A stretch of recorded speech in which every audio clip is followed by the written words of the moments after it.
Hello friends, welcome to GK classes by JSC. Friends, आज की इस वीडियो में हम डिस्कस करने वाले हैं उत्तर प्रदेश के प्रमुख घरानों के बारे में। ठीक है, तो इस टॉपिक से एग्जाम में जितने भी क्वेश्चन बन सकते हैं उन सब के बारे में हम डिस्कस करने वाले हैं। तो आज का वीडियो काफ़ी ज़्यादा इंपॉर्टेंट रहने वाला है, क्योंकि आज के वीडियो से अक्सर एग्जाम में प्रश्न पूछे जाते हैं। तो वीडियो को बिना स्किप किए पूरा देखना है अंत तक। तो चलिए वीडियो को शुरू करते हैं। तो देखिए, सबसे पहले हम देखते हैं आगरा घराना से। ठीक है, आगरा घराने को सबसे पहले हम देखेंगे कि इसकी स्थापना कब हुई थी। तो इसकी स्थापना होती है मुगल काल में, और मुगल काल में भी किसके समय पर? अकबर के समय पर। जो आगरा घराना है उसकी स्थापना अकबर के समय पर हुई थी। और इसका दूसरा नाम क्या है, मतलब आगरा घराने को दूसरे और किस नाम से जाना जाता है? तो उसको जाना जाता है कब्बाल बच्चा घराना नाम से। आगरा घराना और कब्बाल बच्चा घराना इसको जाना जाता है। इसके संस्थापक थे सुजान खां, जो कि तानसेन के दामाद थे। जो अकबर के नौरत्न थे उनमें शामिल थे तानसेन, इन्हीं के दामाद थे सुजान खां, जिन्होंने कि आगरा घराना की स्थापना करी थी। ठीक है, और यह जो घराना है आगरा घराना, वह ध्रुपद गायन और ख्याल गायन इन दोनों के लिए इसको जाना जाता है, आगरा घराने को। बात करें इसके प्रसिद्ध कलाकारों के बारे में, तो इसके प्रसिद्ध कलाकार हैं सबसे ज़्यादा फेमस उस्ताद विलायत हुसैन। काफ़ी ज़्यादा इम्पोर्टेंट हैं और काफ़ी ज़्यादा फेमस हैं, जो कि एक सितार वादक हैं। जो उस्ताद विलायत हुसैन एक सितार वादक हैं और यह आगरा घराने से संबंधित हैं। अगला नाम आ जाता है उस्ताद फैयज खान का, जो कि एक शास्त्रीय गायक हैं। अगले हैं पंडित बिशंबरदीन, अता हुसैन खान और लताफत हुसैन खान। तो ये प्रमुख कलाकार हैं जो कि आगरा घराने से संबंध रखते हैं। ठीक है, तो चलिए आगे देखते हैं। अगला है बनारस घराना। तो बनारस घराना के बारे में आइए चलते देखते हैं। ये गायन और वादन, मतलब गाने और बजाने दोनों के लिए इसको जाना जाता है, बनारस घराने को। और इसके संस्थापक कौन हैं? मतलब जो बनारस घराना है उसको भी दो सेक्शन में बांट दिया है। एक तो बनारस का जो तबला घराना है वो, और दूसरा बनारस का जो कथक घराना है वो। ठीक है, तो बनारस का जो तबला घराना है उसकी स्थापना करी थी राम सहाय ने, और बनारस का जो कथक घराना है उसकी स्थापना करी थी जानकी प्रसाद ने। ठीक है, तो इन दोनों को याद रखना है कि बनारस का जो तबला घराना है उसकी स्थापना की थी, और बनारस का जो कथक घराना है उसकी भी। अगला पॉइंट है कि यह घराना ठुमरी गायन और कथक दोनों के लिए प्रसिद्ध है। जैसे कि मैंने बताया कि गायन के लिए प्रसिद्ध है और प्लस कथक, इसके लिए भी इसको जाना जाता है। इसके प्रसिद्ध कलाकारों की बात करें तो उनमें हैं ज्वाला प्रसाद और चन्नू मिश्रा, और ये दोनों ही किससे संबंधित हैं? ये दोनों ही ध्रुपद गायन से संबंधित हैं। और जो चन्नू मिश्रा हैं वो काफ़ी ज़्यादा इम्पोर्टेंट हैं। अगले हैं किशन महाराज और कंठे महाराज। ये दोनों ही किससे संबंधित हैं? ये दोनों ही तबला वादक हैं। ठीक है, और अक्सर जो मतलब वाद्य यंत्र से रिलेटेड जितने भी इम्पोर्टेंट व्यक्तियों के नाम हैं वो एसएससी के फेवरेट सवाल रहे हैं। ठीक है, तो एसएससी अक्सर इन प्रश्नों को पूछता है कि कौन सा व्यक्ति किस वाद्य यंत्र से संबंधित है। तो ये काफ़ी ज़्यादा इंपॉर्टेंट है, उनको ध्यान रखना है कि जो किशन महाराज और जो कंठे महाराज हैं वो दोनों ही तबला वादक हैं। अगला है छोटी मैना और रसूलन बाई। ये किससे संबंधित हैं? ये ठुमरी और टप्पा गायन से संबंधित हैं। अगला है समता प्रसाद मिश्र, जो कि एक तबला वादक हैं, और ये भी काफ़ी ज़्यादा इंपॉर्टेंट है, ध्यान रखना है। और अगला नाम है वेरी वेरी इंपॉर्टेंट, जो कि कई बार एसएससी ने पूछा है इनके बारे में, उस्ताद बिस्मिल्लाह खां। और एसएससी तो इनके बारे में पूछती है, और भी अदर एग्जाम में उनके बारे में भी, उनमें भी इसके बारे में पूछा जाता है। तो उस्ताद बिस्मिल्लाह खां किससे संबंधित हैं? शहनाई से संबंधित हैं। तो ये भी काफ़ी ज़्यादा इंपॉर्टेंट है, इसको भी ध्यान रखना है। अगले देखते हैं। देखिए, अगले जो बनारस घराना है इससे और भी संबंधित कई कलाकार हैं, और देख लेते हैं। तो बनारस घराना के ही ये प्रसिद्ध कलाकार हैं, जो इनमें आ जाते हैं पंडित रविशंकर, जो कि काफ़ी ज़्यादा इम्पोर्टेंट हैं, और मुश्ताक अली। और ये दोनों ही किससे संबंधित हैं? ये दोनों ही सितार वादन से संबंधित हैं, पंडित रविशंकर और मुश्ताक अली। अगले हैं जयकरण मिश्रा और तारा देवी। ये दोनों किससे संबंधित हैं? ये दोनों कथक से संबंधित हैं। और सितारा देवी और जयंती माता, ये दोनों भी किससे संबंधित हैं? ये दोनों भी कथक से संबंधित हैं। जो कथक शास्त्रीय नृत्य है इससे संबंधित हैं ये चारों। अगला है गिरजा देवी, जो कि ठुमरी और शास्त्रीय इन दोनों की गायन है, मतलब ठुमरी गायन है और शास्त्रीय संगीतों में भी ये गायन का कार्य करती हैं गिरिजा देवी। अगला है सादिर अली खान, जो कि एक ख्याल गायक हैं, मतलब जो ख्याल जो गायकी है उसमें इनका काफ़ी ज़्यादा योगदान है। अगले हैं पंडित शिव कुमार शर्मा, जो कि एक संतूर वादक हैं और ये भी काफ़ी ज़्यादा इम्पोर्टेंट है। ठीक है, अच्छा चलिए इनके बारे में इम्पोर्टेंट फैक्ट देख लेते हैं। मैंने अभी जो बताया था छन्नू लाल के बारे में, तो छन्नू लाल को 2020 में पद्म विभूषण, जो कि भारत का दूसरा सबसे बड़ा पुरस्कार है पद्म विभूषण, ये छन्नू लाल को 2020 में मिला हुआ है। अगला पॉइंट है पंडित रविशंकर, जो कि एक सितार वादक हैं। इनको 1999 में भारत का जो सर्वोच्च सम्मान है भारत रत्न, इससे नवाजा गया था। ठीक है, तो पंडित रविशंकर को 1999 में भारत रत्न मिला हुआ है और छन्नू लाल को 2020 में पद्म विभूषण मिला हुआ है। ये भी याद रखने हैं, एग्जाम में पूछे जाते हैं इनके बारे में। तो चलिए आगे देखते हैं। अगला घराना है लखनऊ घराना, और इससे कई सारे एग्जाम में मतलब बहुत ज़्यादा क्वेश्चन पूछे जाते हैं लखनऊ घराने से। तो जो लखनऊ घराना है वो काफ़ी ज़्यादा फेमस है। इसका दूसरा नाम क्या है? इसका दूसरा नाम है पूरब घराना, मतलब उत्तर प्रदेश में यह पूरब में पड़ता है, तो इसीलिए लखनऊ घराने को पूरब घराना के नाम से भी जाना जाता है। इसके संस्थापक कौन हैं?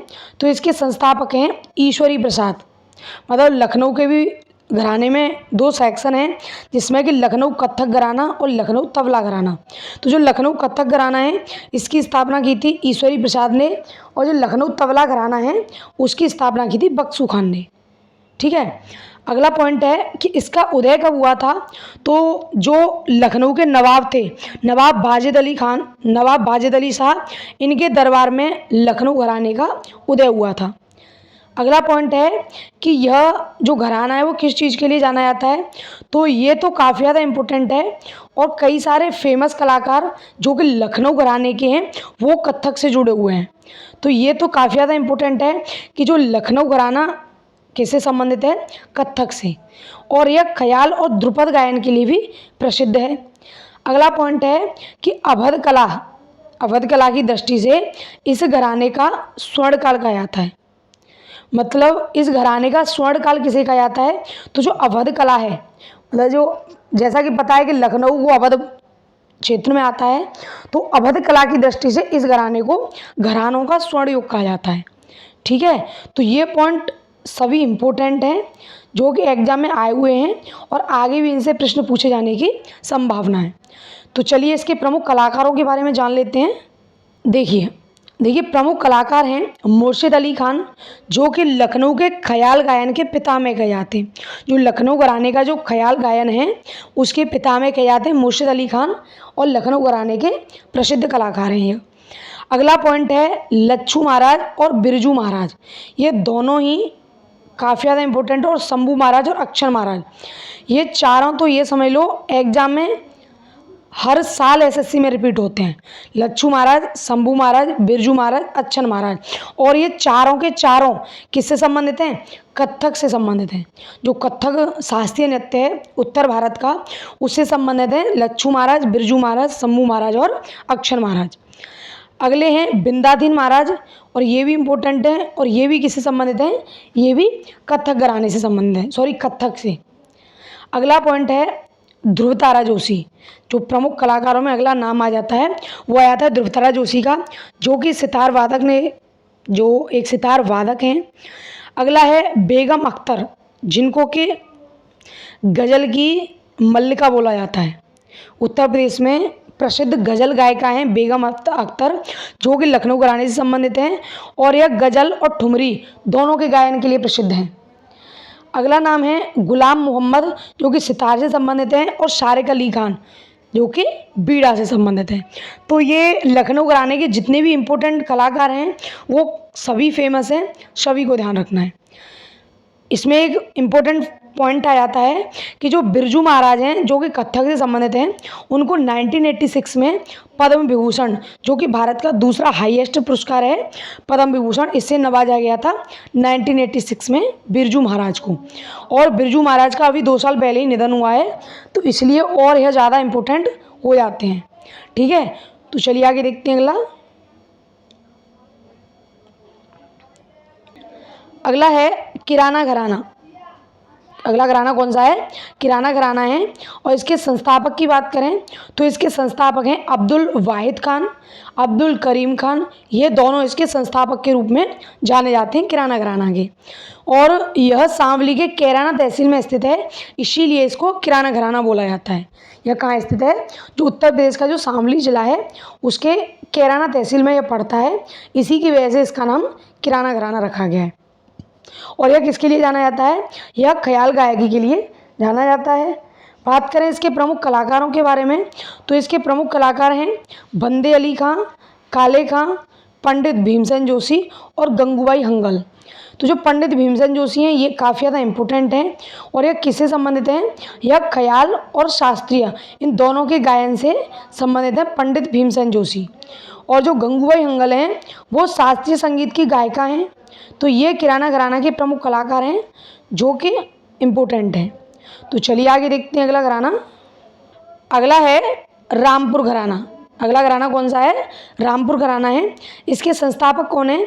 तो इसके संस्थापक हैं नैयत खां सदारंग। जो रामपुर घराना है इसके संस्थापक हैं नैयत खां सदारंग। और इसका दूसरा नाम क्या है? तो रामपुर घराने का दूसरा नाम है रामपुर सहसवान घराना। और यह किसके लिए प्रसिद्ध है? तो ये भी ख्याल गायकी के लिए जाना जाता है। इसके प्रमुख कलाकारों की बात करें तो इसके प्रमुख कलाकार हैं जैनू खां, घसीट खां, उस्ताद अमीर खां और हुसैन खां। तो ये चारों के चारों ये रामपुर घराने के प्रमुख कलाकार हैं जो कि याद रखने हैं। तो चलिए आगे देखते हैं अगला घराना कौन सा है। अगला घराना है इटावा घराना, जिसको कि गौरीपुर घराने के नाम से भी जाना जाता है। तो इसका दूसरा फेमस नाम क्या है? गौरीपुर घराना। और यह किसके लिए जाना जाता है? तो यह सितार वादन के लिए इसको जाना जाता है। इसके प्रमुख कलाकार कौन कौन से हैं? तो इसके प्रमुख कलाकार हैं विलायत खां और इनायत खां। ये इटावा घराने के प्रमुख कलाकार हैं। जो कि विलायत खां हैं वो तो काफ़ी ज़्यादा फेमस हैं। ठीक है, तो चलिए अगला घराना देख लेते हैं। अगला घराना है अलीगढ़ घराना। ठीक है, इसका दूसरा नाम क्या है? इसका दूसरा नाम है अतरौली घराना। मतलब कभी कभी अलीगढ़ घराना न देकर अतरौली घराना दे दिया होता है, तो कंफ्यूज नहीं होना है। और यह किस लिए जाना जाता है? तो यह ध्रुपद गायन के लिए प्रसिद्ध है। जो अलीगढ़ घराना है वो ध्रुपद गायन के लिए प्रसिद्ध है। और इसके प्रमुख कलाकारों में मल्लिकार्जुन मंसूर चांद आ जाते हैं। जो अलीगढ़ घराना है इसके प्रमुख कलाकार कौन से हैं? मल्लिकार्जुन मंसूर चांद। अगला घराना है प्रयागराज घराना। और इसके बारे में प्रमुख कलाकारों की बात करें तो इसके प्रमुख कलाकार हैं यूसुफ खां और लाल जी, जो कि किससे संबंधित हैं? यह तबला वादन से संबंधित है। जो यूसुफ खां और लाल जी हैं यह तबला वादक से संबंधित हैं। अगला नाम है जानकी बाई, जिनको कि छप्पन छुरी भी बोला जाता है। जानकी बाई को छप्पन छुरी भी बोला जाता है। अगला और इम्पोर्टेंट नाम है हरिप्रसाद चौरसिया, जो कि एक बांसुरी वादक हैं। और ये पॉइंट कई बार एग्जाम में पूछा गया है। अगला पॉइंट है करामतुल्लाह खां, जो कि एक सरोद वादक हैं। तो इनके बारे में भी ध्यान रखना है। देखिए, एक इम्पोर्टेंट पॉइंट है कि जो हरिप्रसाद चौरसिया जो बांसुरी वादक हैं उनको 1992 में पद्म भूषण, जो भारत का तीसरा सर्वोच्च सम्मान है, और 2000 में पद्म विभूषण, भारत का दूसरा सर्वोच्च सम्मान इनको मिला हुआ है। तो हरिप्रसाद चौरसिया को 1992 में पद्म भूषण और 2000 में पद्म विभूषण मिला हुआ है। तो ये भी इम्पोर्टेंट पॉइंट है, इसको भी याद रखना है। ठीक है, तो ये थी आज की वीडियो जिसमें हमने डिस्कस किया था उत्तर प्रदेश के प्रमुख संगीत घरानों के बारे में। अगर वीडियो अच्छी लगी हो तो वीडियो को लाइक करें और वीडियो को ज़्यादा से ज़्यादा शेयर करें, जिससे कि और भी लोगों को इसका फ़ायदा मिल सके। अगर वीडियो अच्छी लगी हो तो दोबारा से वीडियो को लाइक करें, और अभी तक चैनल को सब्सक्राइब नहीं किया है तो प्लीज़ अभी जाके चैनल को सब्सक्राइब करें। धन्यवाद।